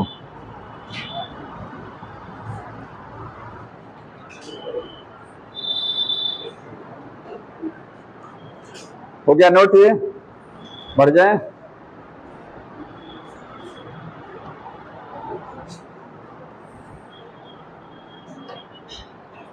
बहुत दिक्कत है पढ़ने में ना। सबसे कठिन काम कौन सा है? पढ़ाई करना। उससे कठिन काम दुनिया में कोई नहीं है। क्यों? सही करें ना? इससे भी कठिन काम। ये मैं उसकी बात नहीं कर रहा हूं, मैं एक एवरेज बच्चे की बात कर रहा हूँ, जो एक लो स्टैंडर्ड का बच्चा है। भाई कुछ लोगों को पढ़ने में बहुत मजा आता है, उनके लिए कुछ कठिन नहीं है, उनके लिए कोई काम कठिन नहीं है, तो पढ़ाई क्या कठिन होगी? कुछ लोगों के लिए कोई काम कठिन नहीं होता है। बढ़ जाए आगे। हो गया, देखिए आगे मैकेनिज्म अब समझना है। Mechanism of breathing. कैसे ब्रीदिंग की जाती है? ब्रीदिंग के 2 स्टेप होते हैं। पहला स्टेप क्या है? इंस्पायरेशन। शायद निःश्वसन और उच्छ्वसन ऐसी कुछ नाम है। निःश्वसन है ना? हाँ। और दूसरा क्या है? एक्सपायरेशन, ये क्या है, ये उच्छ्वसन, हाँ यही है ना, हाँ निश्वसन और उच्छ्वसन ऐसे कुछ नाम इसके, ठीक। एयर को इनटेक करना, एयर को, इसको बोलते हैं इनहेलेशन, इनहेलेशन, और ये है एक्सहेलेशन।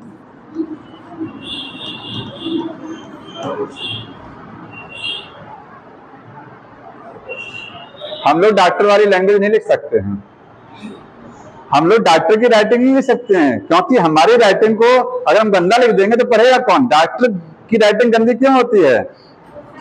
क्योंकि कोई मेडिकल स्टोर वाले पढ़ ना सके, उनकी सेटिंग वाला ही पढ़ सके केवल ना, इसलिए वो घसीट के लिखते हैं। और लेकिन बहुत सारे डॉक्टर बहुत अच्छे होते हैं, बहुत सुंदर सुंदर लिखते हैं, खूब बढ़िया बढ़िया बना करके, ठीक है ना, बहुत सुंदर लिखते हैं। राइटिंग से ही किसी भी पर्सन की पर्सनैलिटी जज की जा सकती है। नहीं, ये 100% नहीं है, ये 100 नहीं है, लेकिन अगर किसी बच्चे का राइटिंग बहुत अच्छा है तो जाहिर सी बात है कि वो उसका मेंटल पढ़ाई लिखाई भी अच्छी होगी। यहां तक ये मानना है, 100% नहीं है कह रहा हूं। एक से खराब राइटिंग वाले भी पड़े हुए हैं जो काफी आगे निकल जाते हैं। तो कैसे, देखिए ब्रीदिंग कैसे की जाती है। ब्रीदिंग करने के लिए क्या जरूरी है बताएंगे, हमको अपने पिजड़े का आयतन बढ़ाना पड़ेगा, चेस्ट कैविटी का वॉल्यूम बढ़ाना पड़ेगा, ठीक है। तो क्या करना, पहली चीज क्या की जाती है, चेंज किया जाता है in volume of thoracic cavity, thoracic cavity, thoracic cavity या चेस्ट कैविटी के वॉल्यूम को क्या करेंगे, चेंज करेंगे।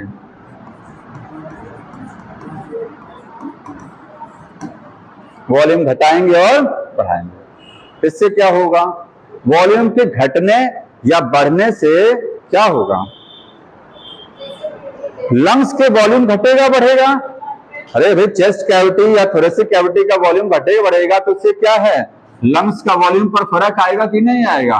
तो वॉल्यूम ऑफ लंग्स वो क्या होगा, चेंज होगा। अभी मैं ये दोनों नहीं बता रहा हूं, एक साथ बता रहा हूं, दोनों को मिला करके, अभी अलग अलग करेंगे। लंग्स का वॉल्यूम क्या होगा, चेंज होगा। वॉल्यूम चेंज होने से आयतन जब घटेगा या बढ़ेगा तो अंदर जो हवा का प्रेशर है उसको बोलते हैं पार्शियल प्रेशर।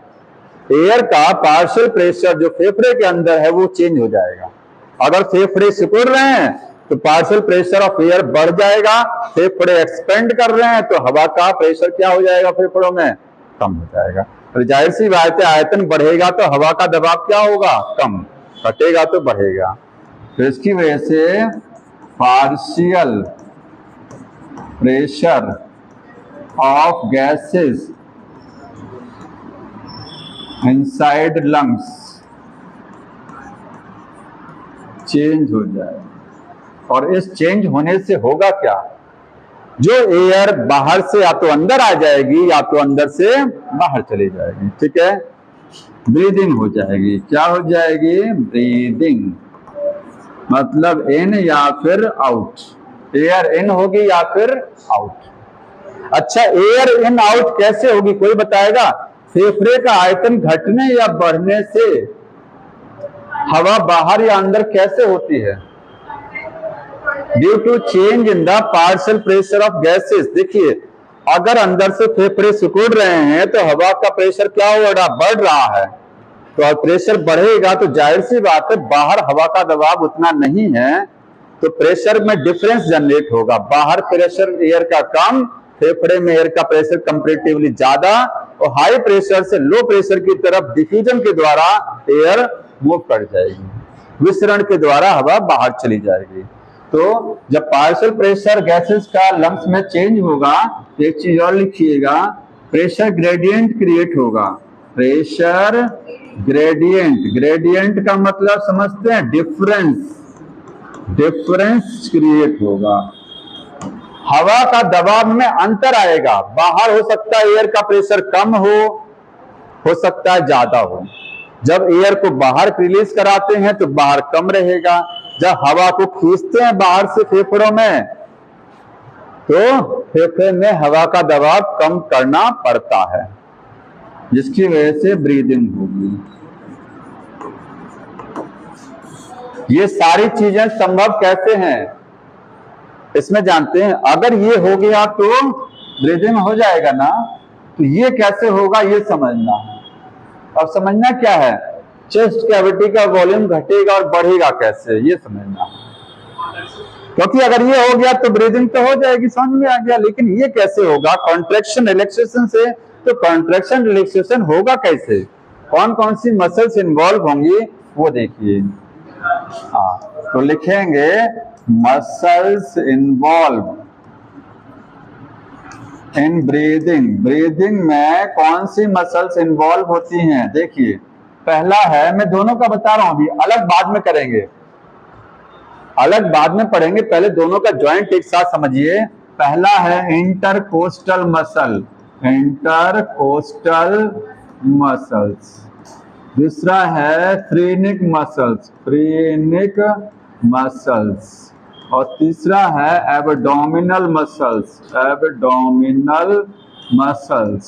और चौथा एक होता है जो आपका गर्दन है, इसकी भी कुछ मसल होती हैं जो कि मदद करती हैं। बुक में केवल 3 लिखा गया है, 3 ही है बुक में। नेक की मसल होती है, वो भी इन्वॉल्व होती है।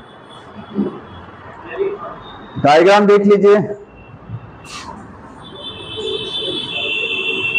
ये है चेस्ट बोन, ये स्टर्नम है, ये हो गया स्टर्नम। अगर आप इधर से साइड से देखेंगे, इस साइड से, तो सामने क्या नजर आएगा, स्टर्नम, और साइड में क्या नजर आएगा, रेब्स। ठीक है, तो ये स्टर्नम हो गया और साइड में आपके ये क्या हो गया, रेब्स हो गया। और पीछे की साइड में वर्टिब्रल कॉलम, रीढ़ की हड्डी होगी। ये लास्ट में ये क्या है, वर्टिब्रल कॉलम, वर्टिब्रल कॉलम, ये स्टर्नम हो गया। ठीक है, ट्रेनिंग मसल्स है, सुन लीजिए, अभी मैं बताऊंगा वो कहां कहां होती हैं, समझिए ध्यान से। ये जो आपकी पसलियां हैं, ध्यान से देखिएगा, ये जो पसलियां हैं इनके बीच में मसल्स होती है। अगर ये रिब्स है, देखिए ये 2 पसली, एक ये और एक नीचे वाली, तो 2 पसलियों के बीच में मसल्स लगी होती है, मांसपेशियां। कैसे, इस तरीके से। ठीक, एक ये हो गया, एक मैंने और बना दिया, ये देखिए ऐसे नीचे भी होगा, इधर भी होगा, इधर एक में बना के दिखा दिया। 2 पसलियों के बीच में मसल्स लगी होती हैं। 2 प्रकार की मसल होती हैं। इन मसल्स को क्या बोलते हैं, intercostal muscle.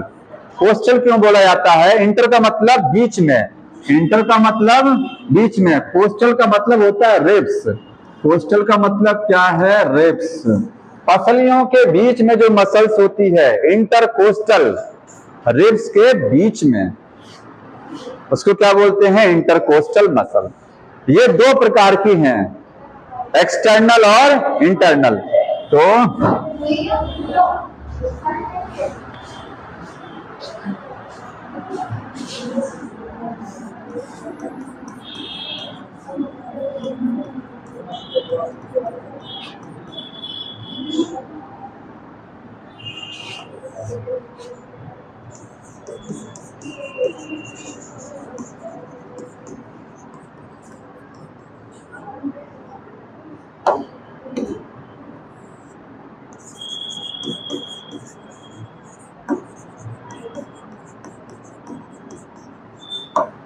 Intercostal muscle 2 type का, एक एक्सटर्नल और एक इंटरनल है। एक्सटर्नल का मतलब देखिए, ये पसलियां हमारे, जो मसल बाहर की साइड से लगी होगी, देखिए अगर ये मैं पेन को बाहर से लगा रहा हूं, ये देखिए पसलियों पर, ये पसलियां हैं हमारी, इस पर जो मसल बाहर की साइड से लगी रहेगी वो एक्सटर्नल, जो अंदर की साइड से रहेगी वो इंटरनल। इसमें से एक बाहर की साइड से लगी होती है और एक क्या लगी होती है, अंदर की साइड से, एक्सटर्नल और इंटरनल।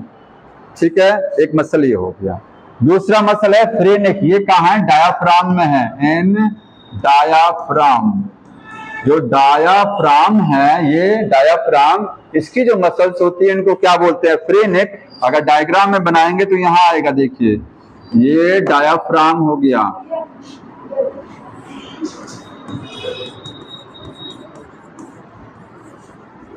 ये डायाफ्राम, तो इसमें जो मसल्स लगी हुई हैं वो क्या है, फ्रेनिक मसल्स हैं। और कुछ मसल्स होती हैं एब्डोमिनल, ये तब काम करती हैं जब आप जबरदस्ती सांस खींचते हैं या जबरदस्ती सांस को रिलीज कराते हैं, फोर्सफुल इंस्पिरेशन या फोर्सफुल एक्सपायरेशन। नॉर्मल ब्रीदिंग में ये काम नहीं करती है। ओनली लिखेंगे, ओनली एन फोर्सफुल ब्रीदिंग। जब ब्रीदिंग फोर्स के साथ की जाती है तो हमारा जो पेट है, एब्डोमेन है, इसमें भी कुछ मसल्स लगी हुई हैं। खींच के देखिए एयर को, जबरदस्ती एयर को खींचिए, रिलीज करिए, प्रेशर यहाँ जनरेट होता है ना, एक्स्ट्रा प्रेशर, तो ये भी काम कर रही होती है उस समय। ठीक, समझ में आया? तो इस तरीके से आपका हो गया। कौन कौन सी मसल्स हैं? 2 टाइप का मसल आपको मैंने बता दिया, 3 टाइप का टोटल, ठीक है, 3 टाइप की मसल्स होते हैं।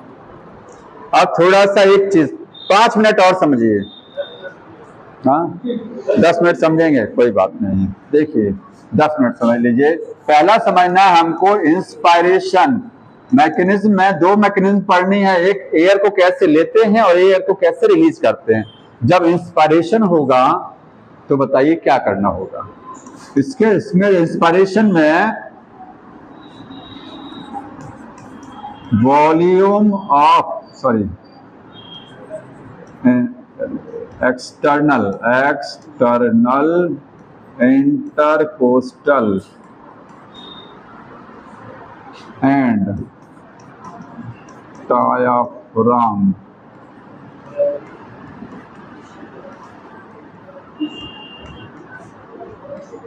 ध्यान रखिएगा, जब सांस को खींचा जाता है तो उस दौरान रिब केस के वॉल्यूम को बढ़ाया जाता है। तो समझना है कि पसलियों का जो रिब केस है, पिजड़ा है, उसका आयतन कैसे बढ़ेगा। उसको बढ़ाने के लिए पसलियों के बीच में जो मसल्स लगी हुई हैं, 2 टाइप का बताया, एक्सटर्नल और इंटरनल।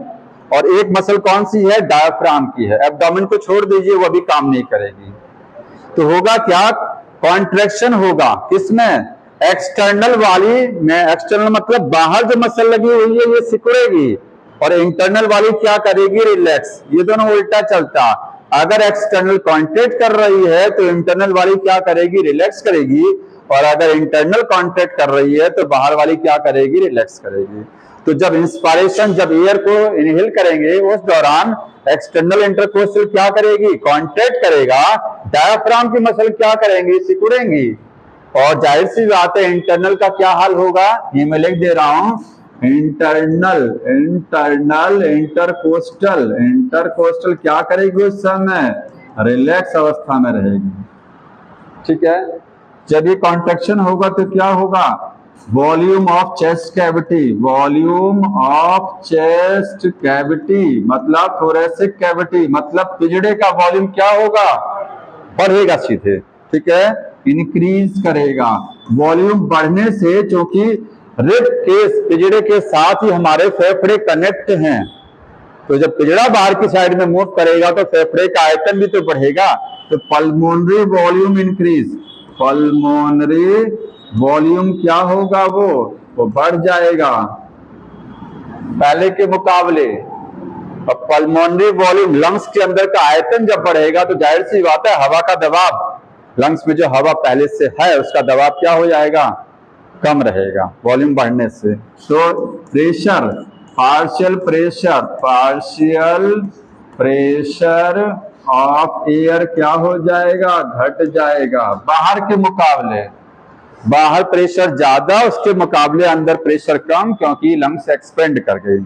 तो एयर इन हो जाएगा, एयर क्या हो जाएगा, इनसाइड मूव करेगा, मूव टू लंग्स। लंग्स में बाहर से एयर, हाई प्रेशर से बाहर प्रेशर हाई, लंग्स में प्रेशर कम, तुरंत एयर मूव कर जाएगी। ठीक, एक चीज और समझिए, चेस्ट कैविटी का वॉल्यूम जो बढ़ता है वो कैसे बढ़ता है, 2 डायरेक्शन में बढ़ता है। ये अगला इंपॉर्टेंट बताने जा रहा हूं, ये बहुत इंपॉर्टेंट है। वो मैंने आपको 3 चीजें बता दी थी ना, चौथी चीज जानिए जो इंपॉर्टेंट बताने जा रहा हूं। क्वेश्चन आता है कि ये जो चेस्ट कैविटी का वॉल्यूम है, सांस जब खींचते हैं उस दौरान इसका वॉल्यूम किधर की किधर बढ़ेगा। मतलब देखिए वॉल्यूम दो तरीके से बढ़ता है, एक तो हमारा चेस्ट कैविटी नीचे की साइड में और एक फॉरवर्ड। इसको ऐसे समझिए। अच्छा ये बता सकते हैं डायाफ्राम के साथ क्या होता है?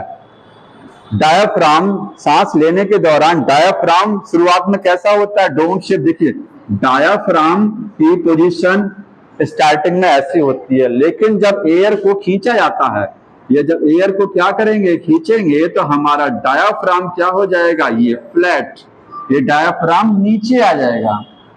अरे सोचिए हवा को खींच रहे हैं तो एयर का प्रेशर जब जाएगा तो डायाफ्राम क्या होगा? नीचे, तो डायाफ्राम फ्लैट हो जाएगा।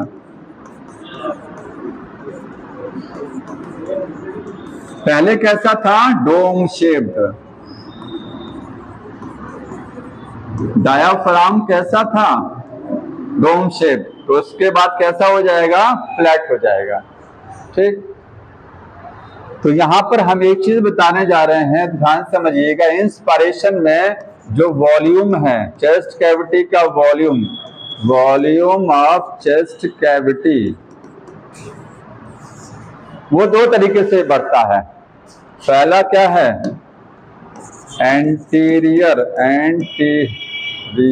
पोस्टीरियर। दो डायरेक्शन में वॉल्यूम चेंज होगा। एंटीरियर से पोस्टीरियर डायरेक्शन में क्या है? डायरेक्शन में चेंज होगा वॉल्यूम, एंटीरियर पोस्टीरियर डायरेक्शन में। और दूसरा क्या है? Dorso ventral direction. मतलब आयतन जो बढ़ता है हमारे चेस्ट कैविटी का, उसमें दो डायरेक्शन में आयतन बढ़ता है। जैसे जब हम सांस को खींचने वाले होते हैं, उसके पहले ही हमारा जो चेस्ट कैविटी है ये अपने आप को क्या कर लेता है? इसकी जो मसल्स हैं वो सिकुड़ने लगती हैं। सिकुड़ने में ये जो डायाफ्राम है, इसकी मसल जब सिकुड़ती है तो डायाफ्राम कैसा हो जाता है? फ्लैट। ठीक है, तो जब फ्लैट हुआ तो आप सोचिए वॉल्यूम बढ़ा ना, किधर से किधर बढ़ा? ये एंटीरियर है और ये पोस्टीरियर है, ये एंटीरियर पोस्टीरियर, तो वॉल्यूम हमेशा एंटीरियर से पोस्टीरियर की साइड में बढ़ रहा है, ना कि पोस्टीरियर से एंटीरियर। अगर ऑप्शन में आता है कि volume increase from posterior to anterior direction, ये गलत हो जाएगा। समझ रहे हैं ना? यहां क्योंकि ये तो फिक्स है, ऊपर तो कोई डायाफ्राम नहीं है ना, डायाफ्राम नीचे है, तो मसल जब सिकुड़ती है तो डायाफ्राम होता है फ्लैट, तो वॉल्यूम बढ़ेगा ऊपर से नीचे की साइड में। पहला समझ में आया?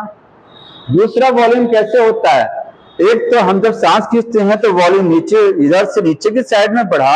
दूसरा हम अपनी चेस्ट कैविटी को ऊपर की साइड में और फॉरवर्ड डायरेक्शन में ऊपर उठा करके और आगे बढ़ाते हैं। महसूस करिए, सांस को खींचते समय चेस्ट कैविटी थोड़ा ऊपर की साइड में लिफ्ट करती है और थोड़ा सा फॉरवर्ड भी जाती है। ठीक, तो दूसरा वॉल्यूम बढ़ता है डॉर्सो वेंट्रल। पीछे आपकी रीढ़ की हड्डी, आगे आपकी चेस्ट बोन। रीढ़ की हड्डी तो कहीं खिसकना नहीं है, वो तो जहां है वहीं बनी रहेगी। ठीक, जो पसलियां लगी हुई हैं, पसलियों के बीच में जो मांसपेशियां हैं, जब सिकुड़ती हैं, ध्यान सुनिएगा, जब वो सिकुड़ती हैं तो ये फेफड़ों का जो चेस्ट कैविटी का वॉल्यूम है, एक तो मैंने आपको बता दिया ऊपर से नीचे बढ़ा, उसमें किसका रोल था? डायाफ्राम का। इसमें किसका रोल है? डायाफ्राम। याद रखिएगा, इसमें बाई डायाफ्राम डायाफ्राम के द्वारा हो रहा है। अब जो पसलियों के बीच में जो मसल्स हैं वो जब सिकुड़ेंगी तो वॉल्यूम बढ़ेगा डॉर्सल से वेंट्रल। देखिए चेस्ट कैविटी जब फुलाते हैं ना, सीना फुलाते हैं, तो प्रेशर जो बनता है वो पीछे से आगे की साइड में बढ़ता है। कभी ये सीना पीछे नहीं जाता है, पीछे नहीं जाता है, क्योंकि पीछे तो रीढ़ की हड्डी, वर्टिब्रल कॉलम फिक्स है। ये चेस्ट बोन जो है ये आगे बढ़ती है, थोड़ा ऊपर उठता है और आगे बढ़ती है। तो डॉर्सल से वेंट्रल डायरेक्शन में, इससे आगे की साइड में वॉल्यूम इंक्रीज करता है। डॉर्सो वेंट्रल, डॉर्सल का मतलब हुआ डॉर्सल है। डॉर्सल का मतलब कि क्या है? ये वर्टिब्रल कॉलम है, वर्टिब्रल कॉलम की बात हो रही है। और वेंट्रल का मतलब स्टर्नम की बात हो रही है। ये दोनों चीजें किसके द्वारा हो रही हैं?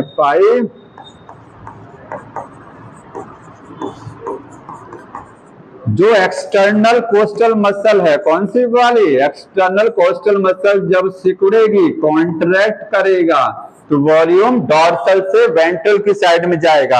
अगर इस डायग्राम में बनाएं तो अगर मैं पीछे क्या बनाऊं, रीढ़ की हड्डी, वर्टिब्रल कॉलम, और आगे की साइड में क्या बनाए, स्टर्नम, तो वॉल्यूम इधर से इधर भागेगा, वर्टिब्रल कॉलम से स्टर्नम की तरफ। समझ में आया? आ रहा ना? ये दो तरीके से वॉल्यूम चेंज होता है, एंटीरियर से पोस्टीरियर। उसको चेंज करने में डायाफ्राम का रोल है, क्योंकि जब तक डायाफ्राम की मांसपेशियां सिकुड़ेंगे नहीं, डायाफ्राम फ्लैट नहीं होगा, फ्लैट नहीं होगा तो वॉल्यूम नहीं बढ़ेगा। यहाँ फ्लैट नहीं है, यहाँ फ्लैट हो गया, चपटा हो गया, जगह ज्यादा मिल गया, वॉल्यूम बढ़ गया। ये डायरेक्शन ऊपर से नीचे की साइड में है, ठीक। और दूसरा क्या है, जब रिब्स के बीच में जो मसल्स हैं वो जब सिकुड़ेंगी तो वॉल्यूम किधर बढ़ेगा, डॉर्सल से वेंट्रल। आ रहा है ना? क्या नहीं आ रहा है? ठीक, हाँ। इनका क्वेश्चन है कि आयतन बढ़ता कैसे है, पसलियां तो यहाँ से पीछे की साइड में जुड़ी हैं। ध्यान सुनिए, रिब्स आपकी पीछे की साइड में रीढ़ की हड्डी से डायरेक्ट जुड़ी होती है, लेकिन जब आगे जुड़ती हैं चेस्ट बोन से तो बीच में लगती है कार्टिलेज। वो कार्टिलेज फैलती है और सिकुड़ती है। अगर मैं स्टर्नम बनाऊं, ये चेस्ट बोन है, बगल से क्या आ रहा है, रिब्स, तो बीच में ये जो क्या लगा हुआ है, ये कार्टिलेज लगी है। ये कार्टिलेज एक्सपेंड और रिलैक्स करती है। समझ में?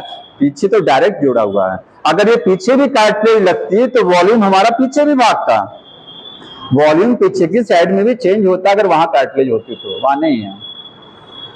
ये वाला क्वेश्चन आता है, ध्यान रखिएगा ये, ठीक है। इसमें पोस्टीरियर से एंटीरियर हो जाएगा, गलत हो जाएगा, वेंट्रल से डॉर्सल हो जाएगा, ये भी गलत, डॉर्सल से वेंट्रल, ये बताएंगे, ठीक। ये हो गया इंस्पायरेशन। तो इंस्पायरेशन में कौन सी मसल्स का इन्वॉल्वमेंट है, एक्सटर्नल, इंटरकोस्टल और डायाफ्राम। दोनों मसल क्या करती हैं, कॉन्ट्रैक्ट करती हैं। कौन सी रिलैक्स करती है, इंटरनल वाली। और अगर कहेंगे इसी का जस्ट उल्टा क्या हो जाएगा, एक्सपायरेशन। एक्सपायरेशन में क्या होगा,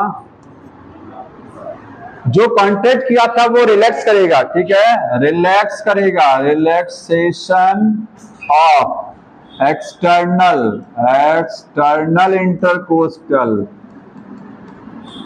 क्या चीज कॉन्ट्रैक्ट करेगा, कॉन्ट्रैक्शन। अब डॉक्टरों वाली राइटिंग चल रहा, जल्दी जल्दी, कॉन्ट्रैक्शन ऑफ क्या चीज, इंटरनल इंटरकोस्टल एंड डायाफ्राम, ठीक है। ये दोनों कॉन्ट्रैक्ट करेंगी, जस्ट अब वो सीधे वही लिखेंगे, वॉल्यूम क्या होगा इसकी वजह से, volume of chest cavity. Chest cavity का वॉल्यूम क्या होगा, घटेगा, वॉल्यूम घटेगा। समझ में आ रहा ना? क्योंकि ये जब सिकुड़ती है इंटरनल वाली तो ये अंदर होती है, तो ये पसलियों का जो कवच है पूरा उसको खींचती है। सोचिए अगर ये आपका पिजड़ा है, अंदर वाली मसल सिकुड़ रही है तो इस पिजड़े को अंदर खींचती है, अंदर, ठीक है, सिकुड़ा तो फेफड़ों पर दबाव बढ़ेगा, ठीक है, आयतन घटेगा, प्रेशर इंक्रीज करेगा। तो पार्शियल प्रेशर जो होगा, पार्शियल प्रेशर ऑफ एयर, वो क्या होगा लंग्स में, वो बढ़ जाएगा, जिसकी वजह से एक्सपायरेशन हो जाएगा, मतलब एयर बाहर। जस्ट उल्टा लिख देंगे और कुछ नहीं है। वो वाला प्रोसेस एक्टिव होता है, याद रखिए, सांस को खींचना एक्टिव प्रोसेस, सांस को रिलीज कराना पैसिव है। तो ये है पैसिव, और पिछले वाले पर क्या लिखेंगे, एक्टिव, बढ़ा लीजिएगा, वो एक्टिव है, ठीक। इसके बाद क्या है, रहने दें, जानते क्यों छोड़ देते हैं, कारण क्या, मुझे बच्चे बैठे हुए हैं, परेशान हो जाते हैं वो सब, ठीक, बोर हो जाते हैं, इसीलिए। इसके बाद जानते हैं कुछ नहीं है, एक लाइन लिखा, फोर्सफुल इंस्पायरेशन एक्सपायरेशन, जबरदस्ती सांस खींचना और रिलीज कराना, उसमें ये दोनों तो हैं, साथ में एब्डोमिनल मसल भी इन्वॉल्व होती हैं, ठीक है। उसको आप आगे समझ लीजिएगा, तो पढ़ के आइएगा, IRB जितना भी कुछ दिया हुआ है।